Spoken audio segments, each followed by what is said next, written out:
નમસ્કાર વિદ્યાર્થી મિત્રો, જિલ્લા શિક્ષણાધિકારી કચેરી છોટાઉદેપુર દ્વારા આયોજિત એસએસસી અને એચએસસીના પરીક્ષાર્થીઓ માટે વિષય તજજ્ઞો દ્વારા પરીક્ષા પર્વની ગુરુચાવી વર્ષ 2024-25માં આપનું સ્વાગત છે।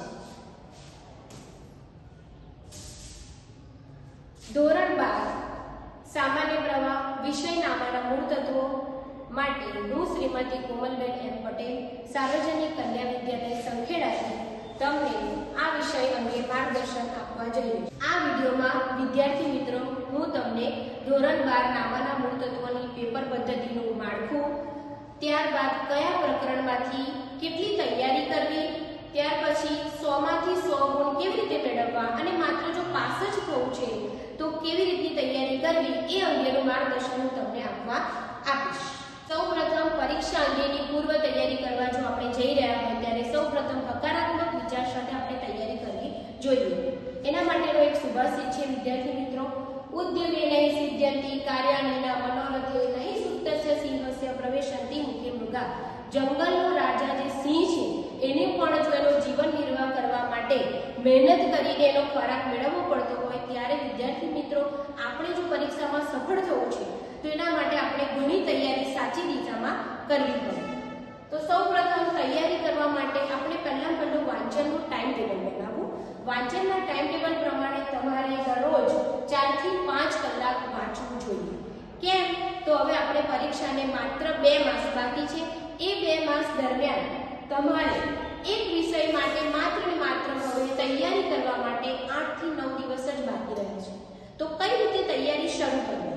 તો સૌપ્રથમ બોર્ડના કાર્યક્રમ પ્રમાણે જે વિષય છેલ્લો છે એને તમારે અત્યારે તૈયારી શરૂ કરી દો। ત્યારબાદ નીચેથી ક્રમમાં તમે ઉપર તૈયારી કરો તો બધા જ વિષયને સમય મર્યાદામાં તમે ન્યાય આપી શકો તેમ છો। ત્યારબાદ પરીક્ષા પદ્ધતિનું બ્લુપ્રિન્ટ આમાં જણાવેલ છે કે કયા વિભાગમાં કેટલા ગુણ રહેશે તે તમે અહીંયા જોઈ શકો છો।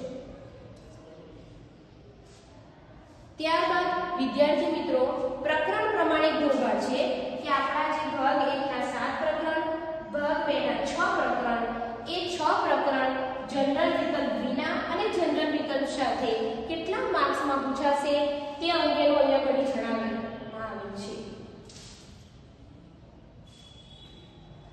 હવે જ્યાં સુધી આપણને આપણા વિષયનું પેપરનું માળખું ના ખબર હોય ત્યાં સુધી આપણે સાચી દિશામાં તૈયારી કરી શકતા નથી। તો હું તમને પેપર પદ્ધતિનું જે માળખું છે એ ખાસ તૈયાર કરાવી દઉં। તો વિભાગ A માં 1 થી 20 પ્રશ્નોમાં MCQ આવશે જે કુલ 20 ગુણના રહેશે। તેવી જ રીતે વિભાગ B માં એક વાક્યમાં આવશે જે દરેકના 1 ગુણ છે, કુલ 10 ગુણનું રહેશે। વિભાગ C જે ટૂંકમાં જવાબ આપો છે એ કુલ 12 ગુણનું રહેશે।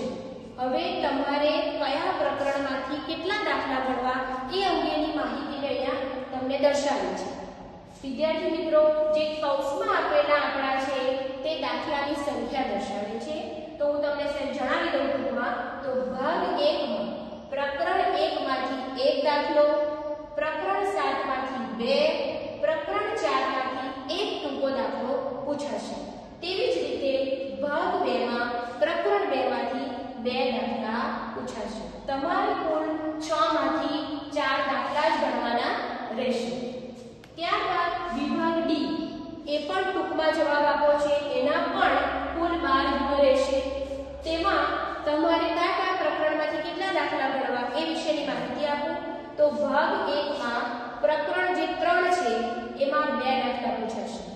ભાગ 2 માં પ્રકરણ 4 જે છે એમાંથી 1, 5 માં 1 અને 6 માંથી 1 દાખલો પૂછાશે। વિદ્યાર્થી મિત્રો તમને ખાસ જણાવી દઉં કે આ જે પ્રકરણો છે એમાંથી જો પ્રકરણ 5 અને પ્રકરણ 6 કે એમાં 4 માર્કનો એક દાખલો પૂછાવાનો છે, જો તમે બંને પ્રકરણને સ્કીપ કરી દો તો ઓછી મહેનતે તમે 12 ગુણ મેળવી શકો તેમ છો। એવી રીતે વિભાગ E તરફ જઈએ। વિભાગ E જેમાં લાંબા દાખલા પૂછાવાના છે, જે કુલ 24 ગુણનો સૌથી મોટો ગુણ ધરાવતો વિભાગ છે।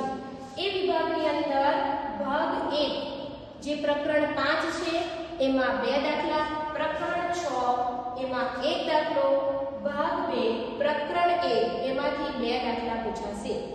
તો અહીંયા પણ વિદ્યાર્થી મિત્રો તમે જો પ્રકરણ 6 એ નિવૃત્તિનું છે, તમે એને ઓછી મહેનતે છોડી પણ શકો છો. માત્ર 2 પ્રકરણની તૈયારી સાથે તમે 24 ગુણ મેળવી શકો છો. એવી જ રીતે વિભાગ F જે આપણો છેલ્લો વિભાગ છે તે કુલ 22 ગુણનો છે કે જે 2 વાર્ષિક હિસાબોના દાખલા પૂછાય છે. એ બંને દાખલા ફરજિયાત રહેશે 11 ગુણના. તો તમે આ પ્રમાણે તૈયારી માળખા પ્રમાણે કરી શકો છો. હવે તમને કહી દઉં તો થોડીક મહેનત આપણે કરી લઈએ તો છેલ્લા 5 વર્ષના બોર્ડના પેપરને 3 કલાકની સમય મર્યાદામાં જો તમે પૂર્ણ કરવાની પ્રેક્ટિસ કરશો તો બોર્ડની પરીક્ષામાં 100 માંથી 100 માર્ક તમે મેળવી શકો એમ છો. તો કયા વિભાગ માટે કેટલી મિનિટ જોઈશે? કારણ કે આપણો વિષય એ ગણતરીનો વિષય છે અને સમયનું મૂલ્યાંકન ખાસ જરૂરી છે. તો વિભાગ A માટે જો તમે 10 મિનિટમાં પૂર્ણ કરી દો, વિભાગ B 15 મિનિટમાં પૂર્ણ કરી દો, વિભાગ C 25, વિભાગ D 30 મિનિટ, વિભાગ E 60 મિનિટ અને વિભાગ F જો 40 મિનિટમાં તમે પૂર્ણ કરી દો તો 3 કલાકમાં કુલ 180 મિનિટમાં તમે 100 માર્કનું પેપર પૂર્ણ કરી શકો તેમ છો. ત્યારબાદ વિદ્યાર્થી મિત્રો આ વિડિયો બનાવવા પાછળ જે ખાસ મહત્વની વાત હતી કે જે ગુરુચાવી. હવે ગુરુચાવીનો મતલબ એવો છે કે બંને જે વિભાગ છે આપણો ભાગ 1 અને ભાગ 2 એ બંને વિભાગમાં કયા પ્રકરણમાંથી કેટલું કરવું, ટૂંકમાં ઓછામાં ઓછું મહેનતે તમે વધારે માર્ક્સ કેવી રીતે મેળવી શકો તે આમાં મેં જણાવ્યું છે.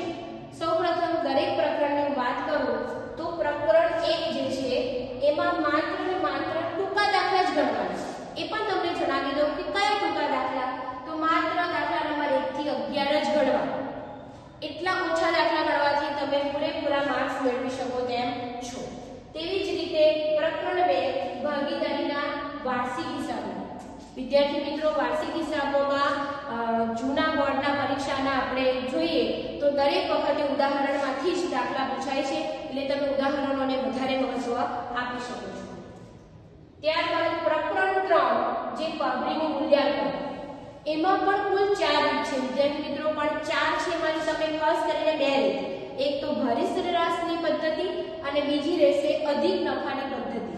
આ બંને પદ્ધતિ જો તમે તૈયારી કરી દો તો પણ આ પ્રકરણને સારો ન્યાય તમે આપી શકો તેમ છો.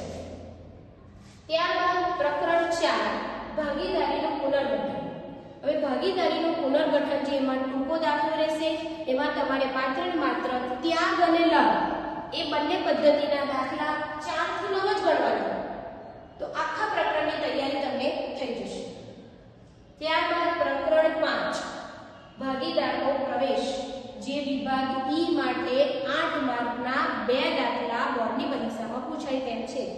પણ જો તમને ન ફાવે તો પાસ થવા માટે તમે એના હવાલા સિવાયની ફિક્સ એન્ટ્રી લખી દો તો પણ તમને ઓછામાં ઓછા માર્ક પણ મળી જાય. પછી વારો આવ્યો પ્રકરણ 6 ભાગીદારની નિવૃત્તિ. આ પણ વિભાગ E માં મોટા દાખલામાં પૂછાય છે, પણ આ જનરલ વિકલ્પ સાથે હોવાથી તમે આને છોડી પણ શકો છો. ત્યારબાદ રહેશે પ્રકરણ 7 જે ભાગીદારી પેઢીનું વિસર્જન છે. એમાં આમનોંધ કરવાની 4 માર્કનું પ્રકરણ છે, પણ આમાં તમને ખાસ જણાવી દઉં કે આમાં આમનોંધ તમે મોડે કરશો તો તમને યાદ રહેશે નહીં.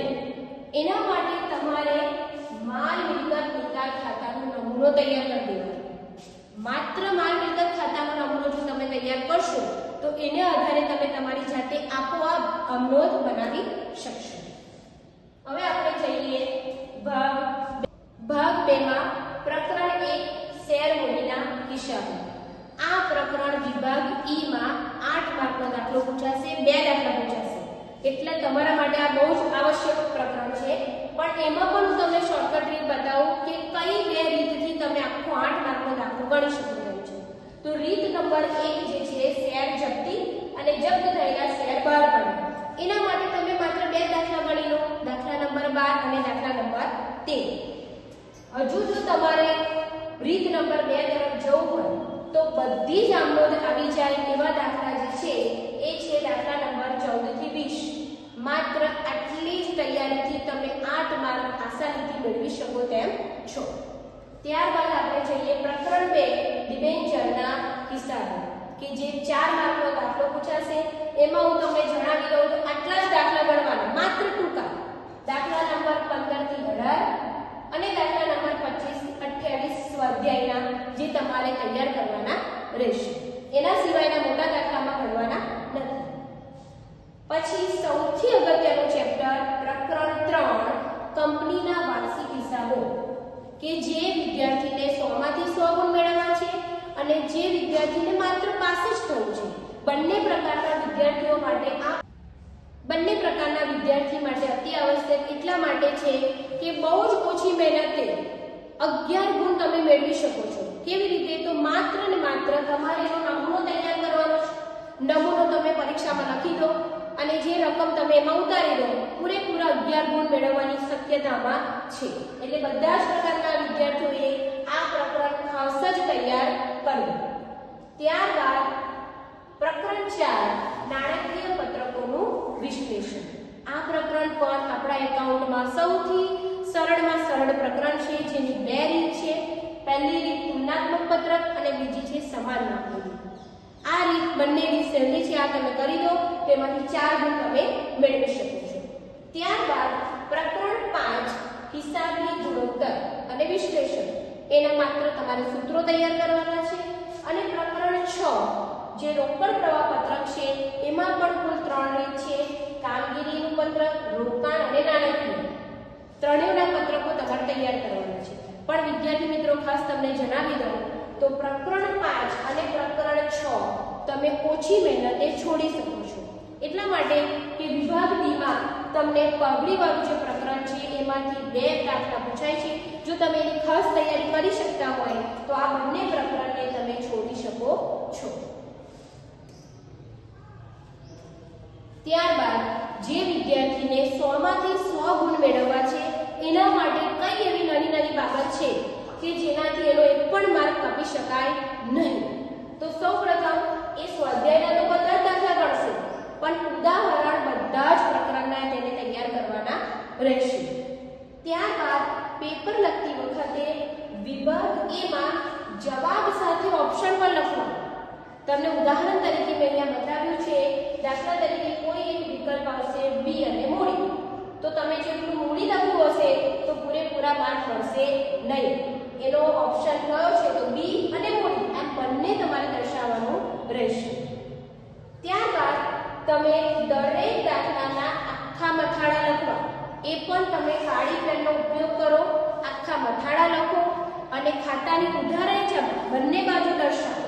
એ ખાસ જરૂરી છે. અને વિભાગ ઈ અને એફ જ્યારે તમે ગણતા હો એ સમય ગણતરીમાં બહુ સમય બગાડવાનો નહીં, કારણ કે ગણતરીના માર્ક રહેતા નથી. અને છેલ્લે સ્વચ્છ અને સુવાચ્ય અક્ષરે તમે પેપર લખશો તો 100 માંથી 100 ગુણ 110% તમે મેળવી શકશો. અને છેલ્લે જે વિદ્યાર્થીને માત્ર પાસ જ થવું છે એના માટે આ ગુણ. બસ આટલું જ એને તૈયાર કરવાનું. તે 33 માર્ક આસાનીથી મેળવી શકશે. કઈ કઈ બાબતો ધ્યાનમાં રાખવા જેવી છે? તો માત્ર પાસ થવા માટે તે વિદ્યાર્થીઓએ બધા જ પ્રકરણના, વિદ્યાર્થી મિત્રો ખાસ યાદ રાખો, બધા જ પ્રકરણના MCQ અને એક વાક્યમાં જવાબ એ તમારે તૈયાર કરવાના રહેશે. કેમ કે બંનેનો વરાળ રહેશે 30 માર્ક. ત્યારબાદ ભાગ 1 માંથી કયા પ્રકરણ કરવા જોઈએ? તો ભાગ 1 માંથી પ્રકરણ 1, 3 અને 4 એના માત્ર ટૂંકા દાખલા કરવાના. અને ભાગ 2 માંથી પ્રકરણ 2 અને 4 ના જો તમે ટૂંકા દાખલા તૈયાર કરી શકશો તો તમે 100% પાસ થઈ શકશો. અને છેલ્લે તમને થોડુંક આવડે છે તો વિભાગ ઈ અને એફ ના લાંબા દાખલાની હવાલા સિવાયની ફિક્સ એન્ટ્રી જો તમે કરી દેશો તો તમે પાસ થઈ શકશો.